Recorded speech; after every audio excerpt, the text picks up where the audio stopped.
नवीन, कादिर और राजेश पार्टनर्स हैं और इनकी फिक्स कैपिटल दे रखी है आपको ₹4 लाख, ₹3,60,000 और ₹2,40,000। उनको इंटरेस्ट ऑन कैपिटल अलाउ कर दिया गया at the rate 6% per annum और ये काम 2 साल तक किया गया for the year ending 31 March 2017 and 2018। जबकि पार्टनरशिप डीड ने कोई प्रोविज़न नहीं था, पार्टनरशिप डीड के अंदर कोई प्रोविज़न नहीं था इंटरेस्ट ऑन कैपिटल देने का। ठीक है बच्चों। उसके अलावा पार्टनरशिप डीड के अकॉर्डिंग नवीन और कादिर को सैलरीज दी जानी थी ₹3500 पर क्वार्टर और ₹4000 पर क्वार्टर, जो कि नहीं दी गई। ये भी 2 साल तक हुआ ऐसा। तो इंटरेस्ट ऑन कैपिटल जो नहीं दिया जाना था वो दे दिया गया और जो पार्टनर्स को सैलरी दी जानी थी वो नहीं दी गई।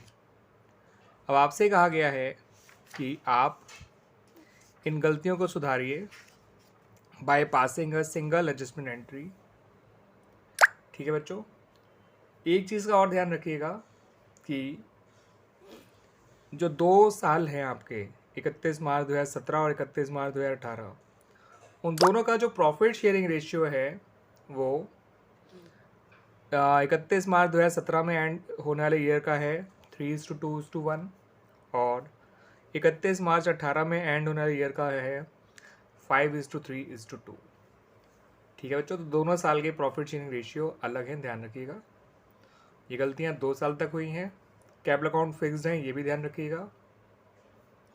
और इन 2 साल में इंटरेस्ट दे दिया गया जो नहीं देना चाहिए था, इंटरेस्ट ऑन कैपिटल, और सैलरी नहीं दी गई जो कि दी जानी थी according to the partnership deed. Salary केवल नवीन और कादिर को दी जानी है और ये जो सैलरीज है वो पर क्वार्टर है, इस बात का भी ध्यान रखिएगा। ठीक है बच्चों। तो आइए अब बनाते हैं इनकी एडजस्टमेंट टेबल। ठीक है बच्चों। उस एडजस्टमेंट टेबल से हम नेट इफेक्ट निकालेंगे और उस नेट इफेक्ट के हिसाब से बनाई जाएगी एडजस्टमेंट एंट्री। तो बच्चों ये जो एडजस्टमेंट टेबल बनाई गई है, इसमें पहला कॉलम है पर्टिकुलर्स का, दूसरा कॉलम है नवीन का, तीसरा कादिर का, चौथा उमर का। ठीक है बच्चों। सॉरी, ये जो मैं जिसको उमर बोल रहा हूँ दैट इज़ राजेश। तो चौथा कॉलम राजेश का है और लास्ट कॉलम जो है वो फर्म का है। सबसे पहले वो इंटरेस्ट ऑन कैपिटल से वापस लीजिए 2017 के लिए। ठीक है बच्चों। 6% पर एनम है। 2017 और 2018 दोनों के वापस ले लेते हैं इकट्ठे। तो 2017 के लिए निकालेंगे तो इनकी कैपिटल्स जो हैं वो हैं, क्वेश्चन में 4,00,000, 360 और 240 दिया हुआ है। 4,00,000 का 6% होता है 24,000। 360 का 6% होता है 21,600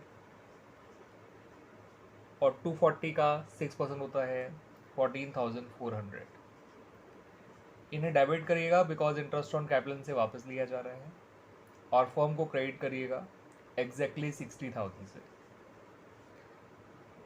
ठीक है बच्चों। तो ये तो इंटरेस्ट ऑन कैपिटल 16-17 का था। ऐसे ही interest on capital 6% per annum के हिसाब से 17-18 का दे दीजिए। ठीक है बच्चों। तो इंटरेस्ट ऑन कैपिटल तो सेम ही रहेगा 24,000, 21,600। कैपिटल अकाउंट फिक्स थे दोनों साल, तो इंटरेस्ट ऑन कैपिटल दोनों साल का सेम ही आएगा। ठीक है बच्चों। अब सैलरीज दे दीजिए नवीन और कादिर को। पहले 16-17 का नवीन का आएगा 14,000, कादिर का आएगा 16,000 और फॉर्म डेबिट हो जाएगी 30,000 से क्योंकि सैलरी इन्हें दी जा रही है। ठीक है बच्चों। उसी तरह से इनको सैलरीज दे दीजिए 17-18 की। 14,000 नवीन का, 16,000 कादिर का और 30,000 से फर्म को डेबिट कर दीजिए। क्लियर बच्चों। राजेश को कोई सैलरी नहीं दी गई है। क्लियर हो गया बच्चों इतना? अब हमें क्या करना है, ये देखना है कि फर्म को फ़ायदा हुआ है या नुकसान हुआ है इस इंटरेस्ट ऑन कैपिटल को वापस लेने से और सैलरी को देने से। तो 16-17 का फर्म को प्रॉफिट हुआ है, ये देख लीजिए। फर्म ने इनसे 60 वापस लिए थे, 30 दिए थे सैलरी के तौर पे, तो फर्म को 30 का फ़ायदा हो रहा है। तो आप जो प्रॉफिट बांटोगे 16-17 का, ध्यान रखिएगा बच्चों, वो 16-17 के रेशियो में बांटिएगा और 16-17 का रेशियो 3:1 है। तो 30,000 प्रॉफिट कैसे आया? फर्म को 60 का फ़ायदा हुआ था, 30 का नुकसान हुआ था, तो ओवरऑल फर्म फ़ायदे में है 30 के। तो वो 30 जो है फर्म डेबिट हो जाएगी, इन्हें क्रेडिट कर देगी 3:1 में, तो वो आएगा 15, 10 और 5। ऐसे ही 17-18 में देखिए, फर्म ने इनसे 60 वापस लिया इंटरेस्ट का और 30 सैलरी का दिया। 17-18 में भी फर्म को फ़ायदा हो रहा है 30,000 का, जिससे फर्म तो डेबिट हो जाएगी और ये लोग जो है वो क्रेडिट हो जाएंगे। मगर इस साल का जो रेशियो है वो है 5:3:2। ठीक है बच्चों? तो नवीन का तो 15,000 ही आएगा, कादिर का 9,000 आ जाएगा और राजेश का जो है वो 6,000 आ जाएगा। क्लियर बच्चों? हमने सारे यहाँ जो है दोनों साल का इंटरेस्ट ऑन कैपिटल वापस भी ले लिया, सैलरी इनको दे भी दी और उसकी वजह से जो फर्म को फ़ायदा नुकसान हुआ वो भी पार्टनर्स में बांट दिया दोनों साल का, और फर्म का बैलेंस नील हो चुका है।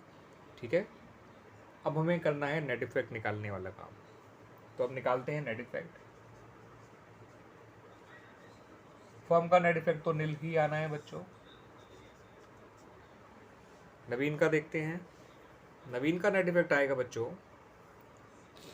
48 डेबिट है और 58 क्रेडिट है।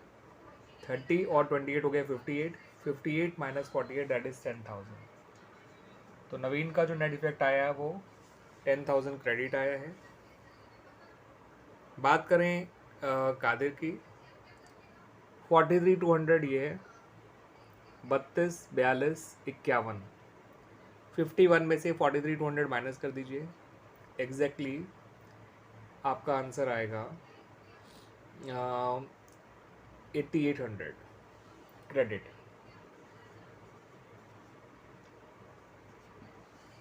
अब आ जाइए राजेश पे। डेबिट तो है इसका 28,800 और क्रेडिट है केवल, अच्छा ये 7,800 आएगा बच्चों, देख लीजिएगा, नॉट 8,800। ठीक है बच्चों, यहाँ देखिए नवीन का, राजेश का, तो 28,800 में से 11,000 कम कर दीजिए, ये आएगा 17,800 डेबिट, क्योंकि इसका नेट इफेक्ट में डेबिट ज़्यादा है क्रेडिट कम है। तो नेट इफेक्ट जो है वो राजेश का डेबिट आया 17,800, नवीन का क्रेडिट आया 10,000 और कादिर का भी जो है वो क्रेडिट आया 7,800। 43,200 डेबिट था, 51,000 क्रेडिट था, तो 43,200 को जब 51,000 से माइनस करेंगे तो 7,800 आएगा और क्रेडिट आएगा बिकॉज क्रेडिट ज़्यादा है। इन दोनों का क्रेडिट ज़्यादा आ रहा है नेट इफेक्ट, इसका जो है राजेश का डेबिट ज़्यादा आ रहा है। अब एडजस्टमेंट एंट्री क्या बनेगी बच्चों? एडजस्टमेंट एंट्री बनेगी Rajesh current account debit to Naveen's current account to Qadir's current account. ठीक है बच्चों, करंट अकाउंट वर्ड इसलिए आया क्योंकि capital account of the partners fixed है, और जब पार्टनर्स कैपिटल अकाउंट फिक्स्ड होते हैं तो एडजस्टमेंट एंट्री करंट अकाउंट से पास की जाती है, दैट्स वाई। ठीक है बच्चों, तो एडजस्टमेंट एंट्री तो आप पास कर ही लेंगे ना बच्चों इसके। तो ये है क्वेश्चन नंबर 74। बुक है आपकी टी.एस. ग्रेवाल, चैप्टर का नाम है accounting for partnership forms fundamentals. Edition of the book जो है वो 2023 है बच्चों।